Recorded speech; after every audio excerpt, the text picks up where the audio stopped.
हरी विठ्ठल श्री ज्ञानदेव तुकार पंढरीनाथ भगवान की जय। ज्ञानेश्वर महाराज की जय। तुकाराम महाराज, श्री संत एकनाथ महाराज, सतगुरु महाराज, संत अनुभव महाराज, भगवान महाराज, सब संतन की जय। बजरंगबली हनुमान महाराज की जय। अंतकाले च मामेव स्मरण मुक्त्वा कलेवरम ये प्रयाती समद्भावम यातीन असते तर संशय. जे आताची सांगितले होते अगा आधी यज्ञ म्हणताना जायते, जे आधीची तया माते जाणून अंती. आज या ठिकाणी 10व्याच्या निमित्ताने कार्यक्रम आहे. तेव्हा ज्यांचा आज दशक्रिया विधी आहे अशा गयाबाई शहादेव तांदळे यांना हे लोक सोडून 10 दिवस होत आहेत. याकरता त्यांचं सगळं काही परिवार, त्यांचे चिरंजीव लक्ष्मी शहादेव तांदळे तथा 2 कन्या गौरंबाई आणि ज्योतिबाई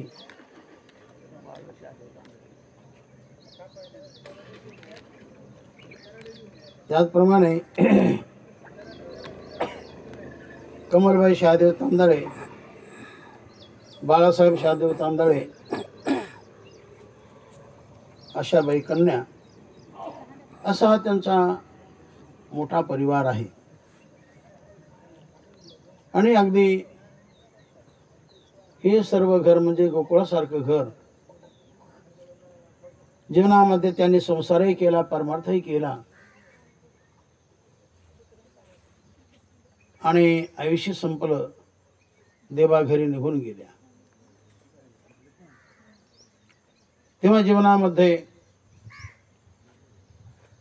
नुसतं संसाराला महत्त्व नसून संसार करताना परमार्थ करण्याला महत्त्व आहे.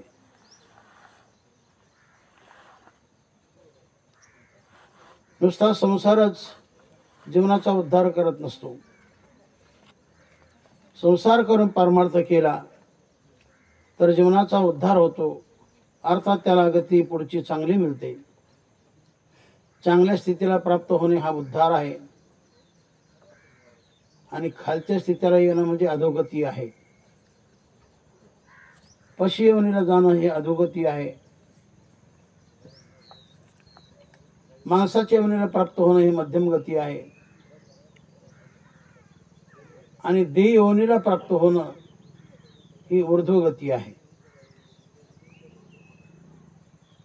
आपल्या जीवनामध्ये आपण जीवन जगत असताना आपला मृत्यू झाला आणि त्यानंतर आपल्याला जर पशुयोनी प्राप्त झाली तर तो फार मोठा तोटा आहे.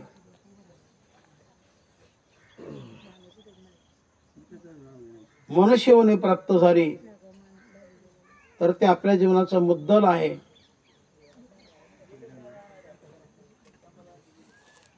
आणि देव योनी प्राप्त झाली, चांगली योनी प्राप्त झाली तर तो आपल्या जीवनाचा नफा आहे.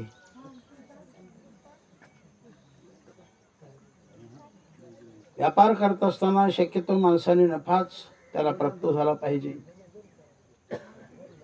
पण एखाद्या वेळेला नाही होत. कमीत कमी माणसाने तोटा करून घेऊ नये, मुद्दल तरी ठेवावं. तेव्हा मनुष्य होणे मिळणं, मृत्यूच्या नंतर पुन्हा माणसाच्या योनीला प्राप्त होणं, जन्माला येणं हे आपल्या जीवनाचं मुद्दल आहे.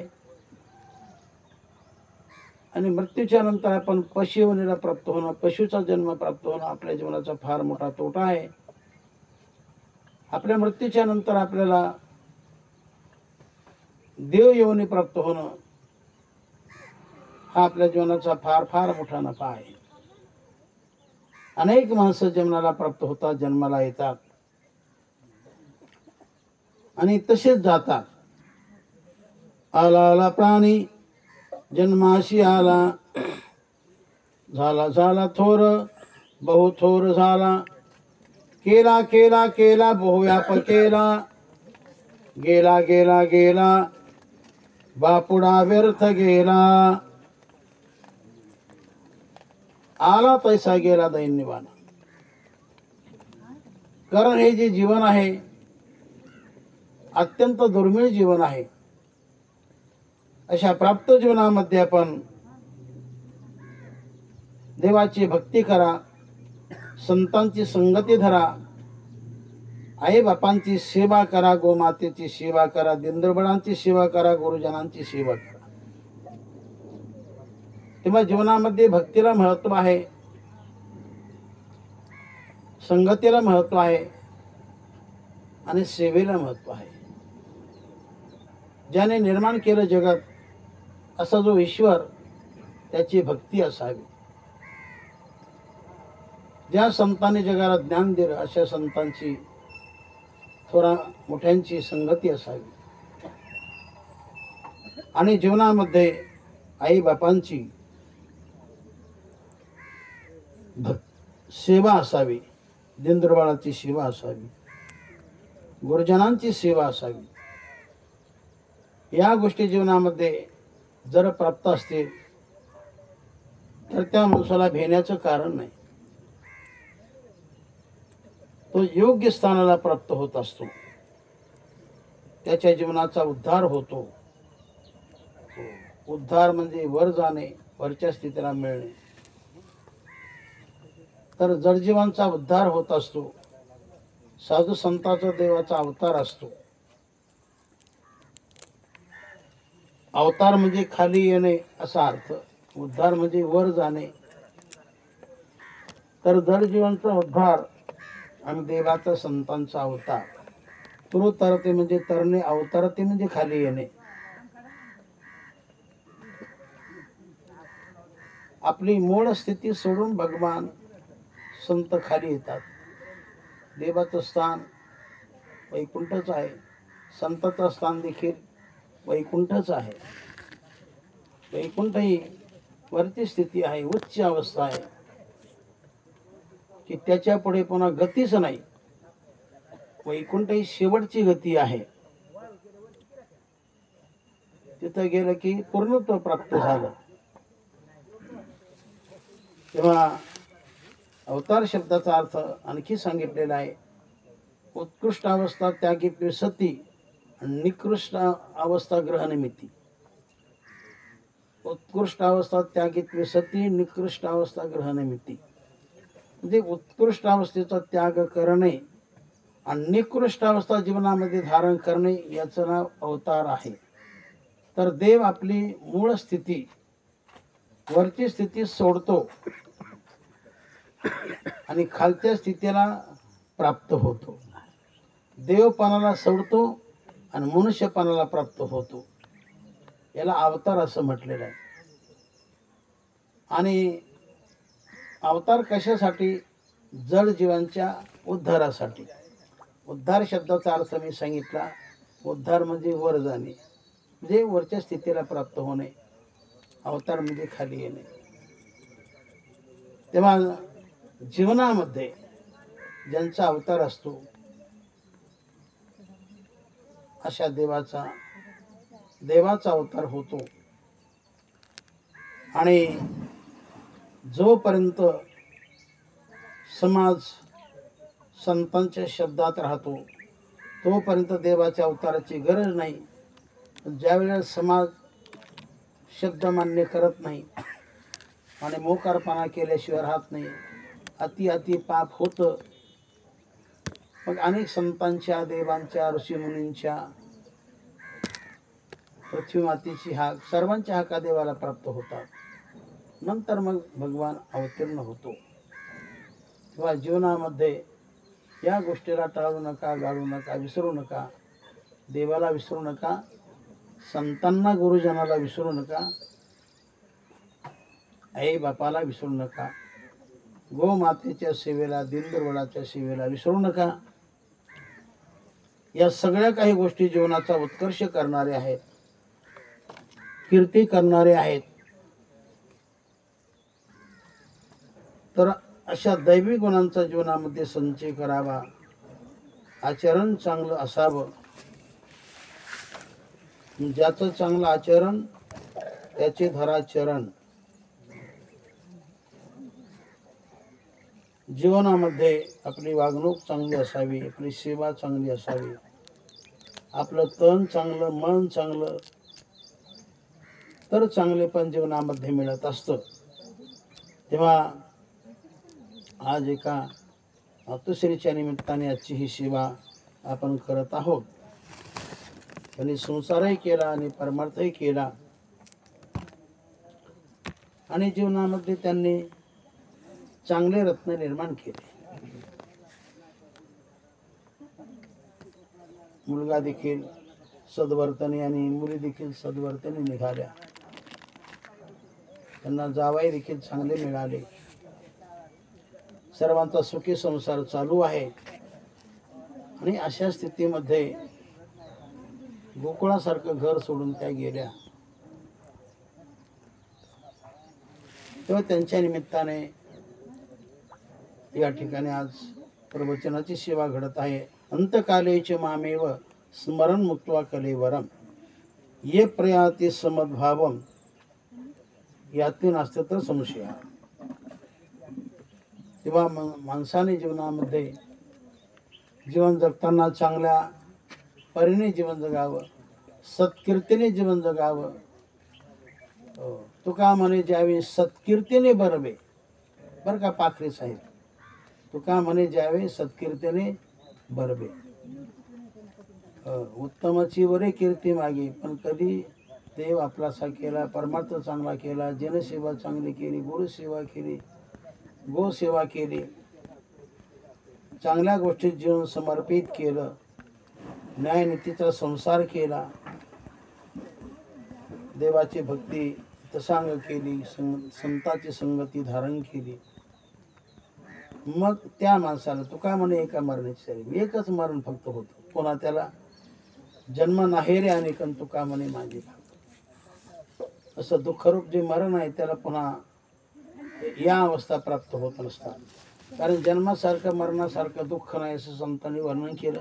आणि ज्याला त्याला प्रत्यक्ष अनुभव देखील येतो. हे सर्वांच्या जीवनामध्ये नसतं, पण फार दुःख असतं. जन्माचं दुःख आहे, मरणाचं दुःख आहे. जरा दुःख बरेच आहेत. जन्म दुःख, जरा दुःख, जाया दुःखम पुन्हा पुन्हा, अंतकाल महादुःखम, तस्मात जागृही जागृही. याकरता जागृत राहा, दक्ष राहा, तत्पर राहा. म्हणजे असं घाण राहू नका, आळस करू नका. हे जीवन थोडं आहे. या प्राप्त जीवनामध्ये आपल्याला चांगल्या ठिकाणी जायचं आहे. आणि म्हणून आपलं वागणं चांगलं ठेवा, आपली भक्ती चांगली ठेवा, आपला आचार चांगला ठेवा, आपलं जगणं चांगलं ठेवा. आणि म्हणून माणसाने जगताना आपण देखील चांगलं जगावं आणि दुसऱ्याला देखील चांगलं जगू द्यावं. हे फार महत्त्वाचं आहे. आपल्यापासून जेणेकरून दुसऱ्याला त्रास होईल न असं वागा. जेणेकरून आपल्यापासून दुसऱ्याला दुःख होईल, त्रास होईल, कष्ट होईल असं वागायचं नाही. जेणेकरून आपलं वागणं दुसऱ्याला सुखकारक ठरेल, अनुकूल ठरेल असं जीवनामध्ये वागा. मग याची पावती भगवान देतो. चांगली पावती भगवान त्या जीवाला देत असतो. तर या सगळ्या गोष्टी, चांगलं आचरण, चांगल्याची सेवा, या सगळ्या गोष्टी देवाच्या पसंतीच्या असतात. आणि म्हणून भगवान अशा जीवाला पावती चांगली देत असतो. म्हणून भगवान कोणाचं फुकट घेत नाही आणि ज्याचं त्याला दिल्याशिवाय राहत नाही. मिळतं, फुकट जात नाही, कधी ना कधी तरी मिळतंच. हो, भगवंताच्या दरबारामध्ये असं बोगसपणा नसतो. ईश्वर के दरबार में देर है लेकिन अंधेरा नाही. तेव्हा प्रत्येकाने आपलं कर्म चांगलं ठेवा, आपली संस्कृती चांगली ठेवा, आपली प्रकृतीही चांगली ठेवा. प्रकृती, संस्कृती, विकृती आणि दुष्कृती असे 4 प्रकार आहेत. प्रकृती म्हणजे आपल्या पोटापुरतं खाणं, ही प्रकृती. आपण जेवण करत असताना त्याच्यातला काही भाग दुसऱ्याला देणं ही संस्कृती. आणि आपणच खाणं दुसऱ्याला न देणं ही विकृती, आणि दुसऱ्याचं हे सौन खाणं ही दुष्कृती आहे. 4 प्रकार लक्षात धरा: प्रकृती, संस्कृती, विकृती आणि दुष्कृती, असे 4. मूळ शब्द प्रकृती आहे का नाही? तेव्हा सर्वांनी आपलं जीवन स्वच्छ, निर्मळ, पवित्र ठेवा. म्हणजे आपल्याला देवाघरी जाताना अडचणी येत नसतात. ज्याचा आचार विचार चांगला, आचार आणि विचार, आचाराने मनुष्य पुढे जातो. संत महात्मे सगळे आचरणाने जगप्रसिद्ध झाले, जगामध्ये त्यांचं नाव गेलं. दारू पितात, त्यांचं कोणी हे करत नाही, पेपरला नाव देत नाही, त्यांनी फार चांगलं केलं असं कोणी म्हणतं का? कधीच होत नाही त्यांचं. म्हणून कधी जेणेकरून आपल्या जीवनाची कीर्ती होईल, नाव निर्माण होईल, अशी पद्धती वागण्याची असावी. तेव्हा मग नंतर मग असं चांगलंच करत राहिलो तर भगवान प्रसन्न होतो आणि आपलं स्मरण भगवान त्या जीवाला देतो. म्हणून इथं भगवान म्हणतात, असं स्मरण जर जीवनामध्ये प्राप्त झालं शेवटी जाताना, मग तो जीव मला प्राप्त होतो, माझ्या गतीला येतो, माझ्या स्वरूपाला प्राप्त होतो, सुखस्थानाला प्राप्त होतो, वैकुंठात तो येतो. ज्याने माझं नामचिंतन केलं. असे कोण म्हणजे बरेच झाले, त्यांचे नाव बरेच आहेत. रामचरित मानस ग्रंथामध्ये अजामेळचं नाव आहे. पापी अजामेल गजग निकाऊ, मुक्त भय हरि नाम प्रभाऊ. पापी अजामिल गजग निकाऊ, मुक्त भय हरि नाम प्रभाऊ. तर अजामिळ हा पापी होता, मस्त ब्राह्मण जातीचा होता, पण जीवनामध्ये कुसंगत लागली, त्यातून त्याचं जीवन घसरत गेलं. एवढं घसरत गेलं की त्याला तोड नाही, जोड नाही. मग त्यांच्या घरी एकदा अशीच गावात काही संत आले, बरेच संत होते. त्यांनी गावकऱ्याला विचारलं, का हो या ठिकाणी असं भाविकाचं घर वगैरे आहे का, आम्हाला जेवण करायचं आहे. तर त्यांनी बोट दाखवलं, चुकीचेच माणसं असतील ते. तर त्या घरी संत महात्मे गेले. तर ती घरात ती महिला होती.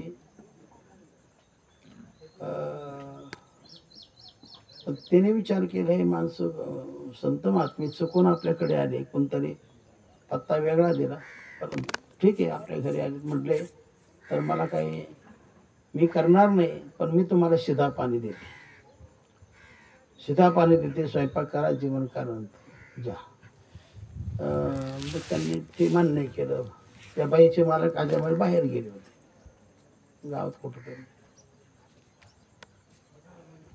तर मग त्यांनी स्वयंपाक केला, जेवणही केलं. तेवढ्यात अजामिळ आला. त्याला फार राग आला, डोळे लाल केले, हे कसे चुकून आले. पण ती म्हटली, भाग्य आपलं, दर्शन करा, दर्शन करा. काही माणसं इतरांचं नाही ऐकत, पण पत्नीच ऐकतात. भावना नव्हती, पण केलं दर्शन. तर मग संत महात्मे म्हटले, ठीक आहे, आम्ही तुमचं अन्न खाल्लंय, तर आता तुम्हाला जो मुलगा होणार त्याचं नाव नारायण ठेवा. काय ठेवा? नारायण ठेवा. संत कोणाच्या घरचं जरी खाल्लं तर ते आशीर्वाद देत असतात आणि सर्वच ते चांगलं करत असतात. नारायण ठेवा. तर त्यांनी ते मान्य केलं. पुढे चालून त्यांना मुलगा झाला. मग त्या मुलाचं नाव नारायण असं ठेवलं. तर याला अनेक प्रकारच्या बाधा अजामेळाला. ब्राह्मण खरा, पण वाहत जीवन गेलं.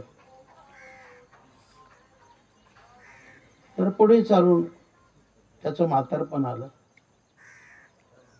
तर यमाचा फासा पडला. यम काही कोणाला कळवत नाही. यमना विचार करून दोष न पाहि रात्रंदिवस कधी येतो कधी घेऊन जातो. त्याला यम दिसायला लागले तर त्याने मुलाच्या नावाने उच्चार केला, हे नारायण धाव. मुलाला हाक मारली. पहिलं नाव मुलाचं नाही, पहिलं नाव नारायणाचं, परमात्म्याचं नाव आहे. परमात्म्याचंच नाव ठेवण्यात आलं.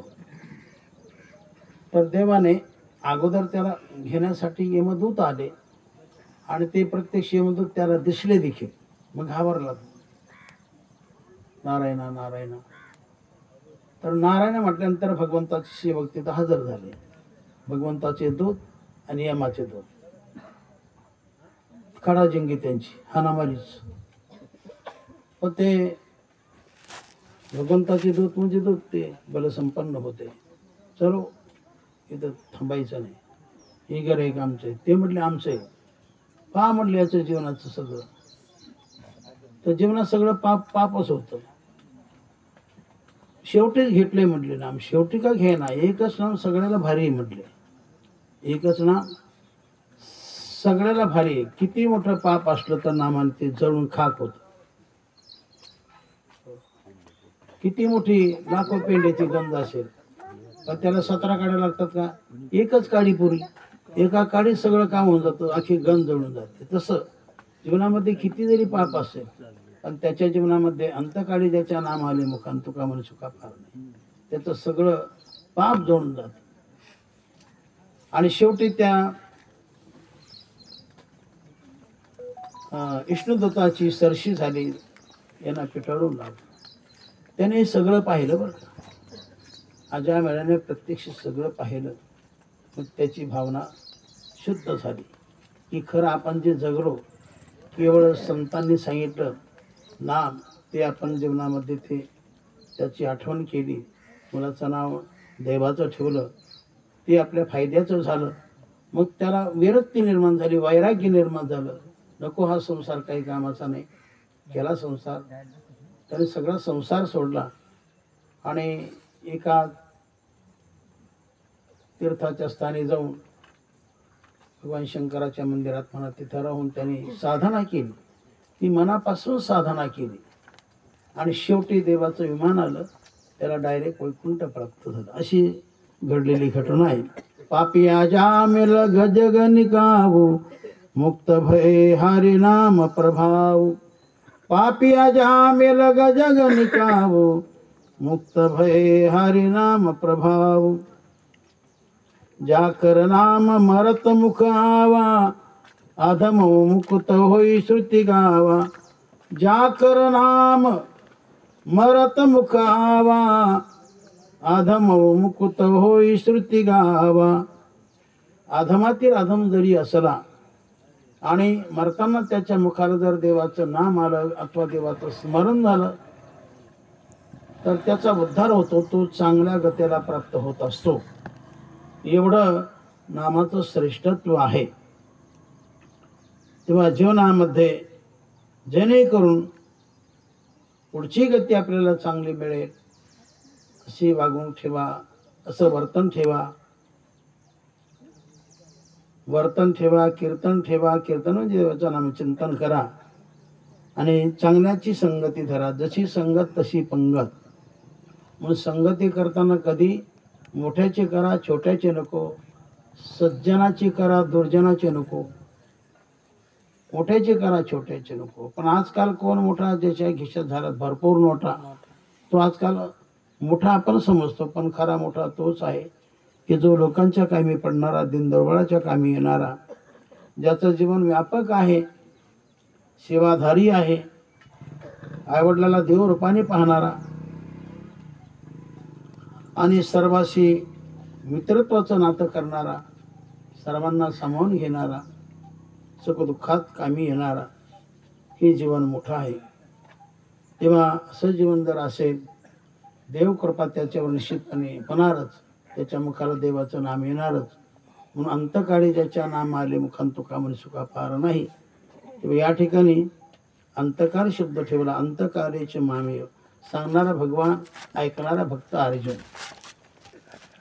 अर्जुन काय सामान्य नव्हता महाराज. हो, प्रत्युत्पन्न मती होता, चांगल्या मनाचा, चांगल्या बुद्धीचा होता, म्हणून त्याला भगवंताने गीता सांगितली कुठं? कुरुक्षेत्रावर.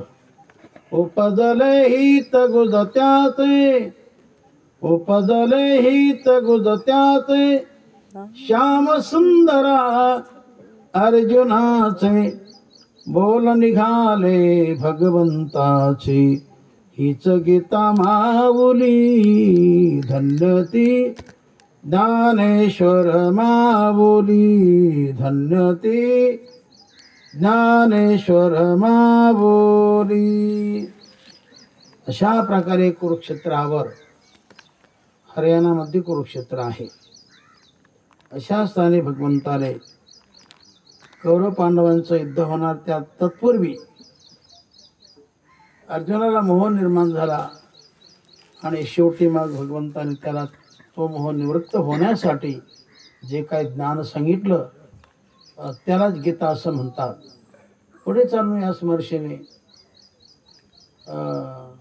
महाभारत लिहिलं आणि महाभारताच्या अंतर्गत भीष्म पर्वामध्ये गीता नावाचा ग्रंथ 700 श्लोकाचा हा ग्रंथ आहे. हा ग्रंथ सांगणारा भगवान कृष्ण, हा ग्रंथ ऐकणारा भक्त अर्जुन आहे. याच्यामध्ये 18 अध्याय आहेत आणि सर्व गीतेची 700 श्लोक आहेत. त्यापैकी सेवेसाठी निवडलेला श्लोक हा गीतेच्या 8व्या अध्यायातील क्रमांकाने 5 नंबरचा श्लोक आहे. आणि भगवान बोलतात की अर्जुना, अंतकालेचे मामेव, जो कोणी माझं स्मरण करतो अंतकाळी, म्हणजे देह सोडताना जो माझं स्मरण करतो, नाम घेतो, आणि जो जातो तो कुठं जातो? भलत्या ठिकाणी नाही जात, तो जीव मलाच प्राप्त होतो. अर्थात माझी सुखस्थिती, माझं वैकुंठ त्याला प्राप्त होत असतं. त्याचे सगळे दुःख नष्ट होऊन जातात आणि तो सुखाच्या आनंदाच्या राशीवर तो आरूढ होतो. अंतकालेच मामेव, मामेव म्हणणारा अख्ख्या जगाचा चालक, मालक, प्रतिपालक आहे. हो, आणि म्हणून अशी स्थिती निर्माण होण्यासाठी जीवनभर आपलं कर्म चांगलं ठेवा. आपलं कर्म जर चांगलं ठेवलं तर तशी भावना, तशी वासना तुम्हाला अंतकाळी निर्माण होणार. आणि असा कायदा आहे की जन्म घेणे लागे वासनेच्या संगे, पुढे काय? तेची झाले अंगे हरी रूप. जन्म मिळतो, जशी वासना तसा जन्म मिळतो. आणि म्हणून वासना चांगली ठेवा, कर्म चांगलं ठेवा. जसं कर्म त्याप्रमाणे तशी वासना निर्माण होईल. जशी जड भरताना सारखं चिंतन हरणाचं घडल्यामुळे शेवटी वासना जाताना हरणाची आली. म्हणजे तो मोठा राजा होता, सामान्य एखाद्या तालुक्याचा मालक नव्हता, अख्ख्या भारताचा चालक मालक होता. पण काही कारणास्तव वैराग्य निर्माण झालं त्याला आणि सर्व काही त्याग करून तो वनामध्ये गेला, अरण्यामध्ये, जंगलामध्ये गेला आणि नामचिंतन, देवाची भक्ती, परमार्थ, अशा प्रकारे अनेक दिवस गेले. तिथं गंडकी नदी होती, तिथं रोज स्नान करून ती साधना त्याची चालू होती. एके दिवशी एक हरिण पाणी पित असताना मोठा आवाज आला शिवाचा, म्हणा वाघाचा. तर तो तिला भीती वाटली, ती गर्भवती होती. तिने टाणकन उडी मारली, पण तिचा गर्भ गलित झाला, गर्भ असा पाण्यात. त्या जड भरताला मोह निर्माण झाला, दया निर्माण झाली. मग त्याला वाहत चालला होता, त्याला पकडलं, धरलं त्या लहान ते पाडस, त्याला स्नान वगैरे घातलं. ती हरिण तो छलांग मारून गेली, ती पुढे चालून गतपर्यंत झाली. ते त्याचं पालन केलं, पण आपल्या पर्णकुटीमध्ये आणलं, त्याचं पालन पोषण सुरू केलं. तर ते त्या हरणाला त्याची गोडी लागली, ती त्याला सोडून जाईना कुठं. आणि शेवटी मग हरणाचंच प्रेम जडल्यामुळे पुढे चालून मरण त्याला आलं. जड भरत राजा हरणी गर्भा गेला, घाला तो घातला वासनेने. हरणाचं सारखं चिंतन असल्यामुळे अकस्मात मृत्यू आला आणि मृत्यू समय नेमकी वासना, नेमकं चिंतन हरणाचं केल्यामुळे शेवटी पुढचा जन्म त्याला हरणाचा प्राप्त झाला. पण केलेला परमार्थ नाही वाया गेला. एकच जन्म तेवढाच मिळाला. पुढे त्याला मग मोठा तो महात्मा बनला, तो मोठा महात्मा झाला. पण तेवढं का होईना त्याला मग ते कळत होतं आपल्याला जन्म हा हरणाचा मिळाला. आपली पर्णकोटी ही होती, आपण तपश्चर्या करत होतो, पण मोह जडला, हा प्रकार निर्माण झाला.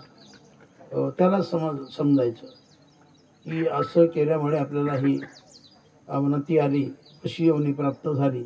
पण तेवढाच जन्म मिळाला, नंतरच्या जन्मात त्याचा उद्धार झाला. अशी स्थिती वासनेमुळे झाली. म्हणून वासना चांगली ठेवा. जशी वासना अंतकाळी असेल तसा जन्म पुढचा मिळत असतो. तेव्हा इथं भगवान सांगतात अर्जुनाला की अर्जुना, अंतकाळी जो कोणी असो, तो व्यापारी असेल, शेतकरी असेल, नोकरीवर असेल, कोणताही मनुष्य असेल, त्याने जर माझं चिंतन केलं तर त्याला माझं सुख, त्याला माझी स्थिती, माझं स्वरूप त्याला प्राप्त होतं. याकरता प्रत्येक माणसाने जीवनामध्ये भगवंताचं स्मरण करूनच जीवन जगावं. म्हणून स्मरण, आपल्या देहाचं मरण, देवाचं स्मरण, या गोष्टीला विसरू नका. दो बात नको भोलो मत, दो बात नको भोलो मत, जो चाहे कल्याण, नारायण एका मौत को, दो जय श्री भगवान. तर दोन गोष्टीला विसरू नका, एक देहाच्या मरणाला आणि भगवंताच्या स्मरणाला. हो, जर आपण देवाच्या स्मरणाला विसरलो, देवाच्या नामाला विसरलो, विसरली तया थोर झाली हानी, पचतील खाणे 84च्या. त्याला 84 लक्ष योनीमध्ये जावं लागतं, फिरावं लागतं. मग कितीतरी किडामुंगीचे जन्म, कितीतरी पक्ष्याचे जन्म, कितीतरी पशुचे जन्म, कितीतरी कोंबड्याचे, डुकराचे, माकडाचे, खोकडाचे, हे जन्मच फार आहेत. म्हणजे मनुष्य होणे हे कमी आहे. असे अनंत जन्म त्याला फिरावं लागतं, दुःख सहन करावं लागतं. मग लागे फेरा मनुष्य देह. असे अनंत जन्म घेऊन नंतर मग हे शरीर आपल्याला प्राप्त होतं. अशा प्राप्त शरीराने जोपर्यंत हे देह शरीर आहे तोपर्यंत आपण करून घ्या. कारण देवयोनीमध्ये गेलं तर तिथं मग चांगलं खाणं पिणं वगैरे जोरात आहे. स्वर्गामध्ये काही कमीच नाही. पण खास आनंद भक्तीचा मिळत नाही. तिथं भक्ती करण्याचा अधिकार नाही, परमार्थ करण्याचा अधिकार नाही. तिथं खाणं पिणं चंगळ वगैरे करणे, बस एवढंच. सुखसोयी भरपूर आहेत, पण मुक्त होण्याचा तिथं अधिकार नाही. मुक्त या शरीराने मुक्त होता येतं, एवढा अधिकार या जन्माला आणि भगवंताने दिलेला आहे. नारायण नामे हो जन्मुक्त, कीर्ती अनंत गीती गाव. मुक्त होण्याचं स्थान म्हणजे मनुष्य देह आहे. तेव्हा याच देहामध्ये आपण आई बापाची सेवा करा. आई बापाची सेवा श्रेष्ठ दाखवली. पहिले म्हणजे आई आहे, नंतर वडील आहेत, नंतर गुरु आहेत. कारण वेदाने पहिली घोषणा आई वडिलाचीच केली. मातृदेव भव, पितृदेव भव, आचार्य देव भव, अतिथी देव भव. हे तुमचे देव आहेत. वेदाचं सांगणार, अर्थात भगवानच सांगणार आहे. हे तुमचे देव आहेत, त्यांची सेवा चांगली करा. तुमच्या जीवनाचा उद्धार होऊन जाईल. तुम्हाला काही कमतरता पडणार नाही. यांची सेवा करा. म्हणून आई गेली की खरं प्रेम गेल असं आहे. आई ती आई तर बाई तर बाईच असते. आईचं प्रेम खास असतं. म्हणून घरात कोण असावं, शेतात कोण असावं राबणारं, आणि गोठ्यात कोण असावं याचं काही शास्त्र आहे. घर में माई, गोठे में गाई, खेत में भाई, उसकी क्या कहना कमाई. ज्याच्या घरामध्ये आई कारभारीण आहे, शेतामध्ये राबणारा आपला भाऊ आहे आणि गोठ्यामध्ये पवित्र अशी गावरान गाय आहे, त्याचं चांगलं होत असतं. आता याचे बोलत घ्या. घर में साला, गोठे में हेला, खेत में नाला, उसका कभी नहीं भला. अर्थ अगदी स्पष्ट आहे. महत्वाचं म्हणजे आपली घरामध्ये माता फार महत्वाची आहे, गोठ्यामध्ये गाय फार महत्वाची आहे.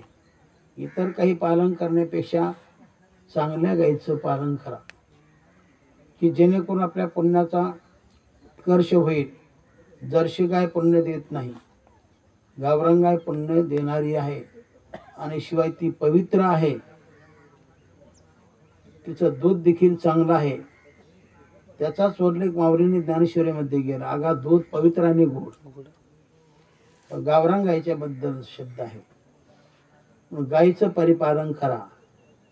एक पालन असत ते तुम्हाला पाप देणार, एक पालन असत तुम्हाला ते पुण्य देणार. एक पालन असत ते तुम्हाला पुण्यही देणार नाही, पापही देणार नाही. तुम्ही जर तुमच्या जीवनामध्ये तुम्ही जर म्हशीचंच पालन केलं तर तुम्हाला पापही नाही, तुम्हाला पुण्यही नाही. तुम्ही जर गायीचंच पालन केलं, गावरान गायीचं, तर तुम्हाला केवळ पुण्य लागणार. आणि तुम्ही जर कोंबड्याचं पालन केलं तर तुम्हाला ते पाप लागणार. म्हणून कर्म करणं सोडत नसतं. कर्म करताना पुण्य कर्म करा, पाप कर्म करू नका. पाप कर्माने दुःख येत असतं, पुण्य कर्माने सुख येत असतं. म्हणून पुण्य कधीही चांगलं, पुण्य कधीही चांगलं असतं. आपल्याकडे पुण्य सामर्थ्य असेल तर पुण्य आपल्या कामी पडतं. म्हणून आपल्या जीवनामध्ये प्रवास करताना, कुठं जाता येताना, त्यावेळेला आपलं रक्षण करणारं पुण्य असतं. रक्षण ते पुण्याने पुराकृताने. आपल्या जीवनामध्ये खोल पाण्यामध्ये बुडण्याचा, आग्नीमध्ये जळण्याचा, उंचावून खाली पडण्याचा जरी प्रसंग असेल तर त्या समयी आपलं रक्षण करणारं पुण्य असतं. आपलं रक्षण करणारी सेवा असते, देवाची भक्ती असते, दानधर्म असतो. आपण पुण्यकर्म केलं तर ते कधी आपल्याला कामी पडत असतं. जेवढं होईल तेवढं पुण्यकर्म करा. पुण्य असावं, जीवनामध्ये पाप नसावं. पापाची व्याख्या न करू नये ते करणं, खावं नाही ते खाणं, पाहू नये ते पाहणं, वगैरे वगैरे. ज्या गोष्टी खराब आहेत, ज्या गोष्टी संताला देवाला मान्य नाहीत, अशा गोष्टी करणं म्हणजे त्याचं नाव पाप आहे. आणि ज्या गोष्टी शास्त्राला, देवाला, संतांना मान्य आहेत, धर्माला मान्य आहेत, अशा गोष्टी जीवनामध्ये करणं याचंच नाव पुण्य आहे. म्हणून पुण्य कधीही चांगलंच करतं आणि पाप कधीही वांगलंच करतं. म्हणून ते नको आहे, पाप नको आहे, पुण्यच करा. पुण्यानेच मनुष्य चांगल्या गतीला प्राप्त होतो. पुण्य करण्याचे माध्यम अनेक आहेत. मुंग्याला साखर टाकणं पुण्य, पाखराला दाणे टाकणं पुण्य, दारी आलेल्या अतिथी त्याला जेवण देणं, पाणी देणं हे पुण्यच आहे. सप्ताहामध्ये वर्गणी देणं पुण्य आहे. तीर्थयात्रा करणं पुण्य आहे. जेवढ्या म्हणून चांगल्या गोष्टी आहेत त्या पुण्य निर्माण करणाऱ्या गोष्टी असतात. म्हणून पुण्य होतो खर्च, पडतो ताण. पण काही गोष्टी आपल्याला पुण्य देऊन जातात, काही गोष्टी आपल्याला पाप देऊन जातात. तर अशा परिणामी जीवनामध्ये पाप असेल तर तिथं भगवंताचं आगमन नसतंच, भगवान तिथं नसतोच. आणि पुण्यकर्मात भगवान खुश होत असतो. आणि अशा परिणामी भगवान आपली सगळी काळजी घेतो. म्हणून आपण पुण्याला धरून चाललो, देवाला धरून चाललो तर भगवान आपलं नक्कीच चांगलं करत असतो. तसं या घरामध्ये आपल्या गायाबाई निघून गेल्या, त्याचं दुःख त्यांनाही झालं, आम्हाला देखील वाईट वाटलं. कारण आमचं येणं कमी असायचं पण त्यांची भावना प्रबल असायची, आमच्याबद्दल सद्भावना असायची. तेव्हा परिवाराने मला आग्रह धरला, त्यांची जावाई यांनी आग्रह केला, त्यांची कन्या ज्योतिताई, सर्वांनीच परिवारानेच आग्रह धरला आमच्याकडे. त्याच्यामुळे आम्हाला येण्याचा योग प्राप्त झाला. आणि या ठिकाणी आल्यानंतर लाईट गेली का? लाईट गेली. तेव्हा गायबाईच्या निमित्ताने आपण 2 शब्द या ठिकाणी बोललो. तेव्हा त्यांनी जीवनामध्ये जे काही सत्कर्म केलं असेल, दानधर्म केला असेल, पतिसेवा केली असेल, गोसेवा केली असेल, दीनदुर्बळाची सेवा केली असेल, तीर्थयात्रा केली असतील, अन्नदान केलं असेल, भजन पूजन केलं असेल, त्याचं फलित त्यांना प्राप्त व्हावं, त्याद्वारा त्यांना चांगली स्थिती, चांगली गती मिळावी, ही भगवंताकडे, साधू संताकडे मी प्रार्थना करतो. आणि या ठिकाणी तुम्ही सर्वांनी मला या ठिकाणी प्रवचनासाठी पाचारण केलं आळंदी क्षेत्रातून, याबद्दल मी आपण सर्वांना धन्यवाद देतो. कोणाला जर बोलायचं असेल तर 2 शब्द बोलू शकता. ऐका कोणी श्रद्धांजली अर्पण करा, नाही तर आमची महाराज मंडळी आहेत. किती वाजले आता? 9:15. महाराज बोलतात थोडं. आखरी साहेब बोला 2 मिनिट. इथलं कुणीतरी स्थानिक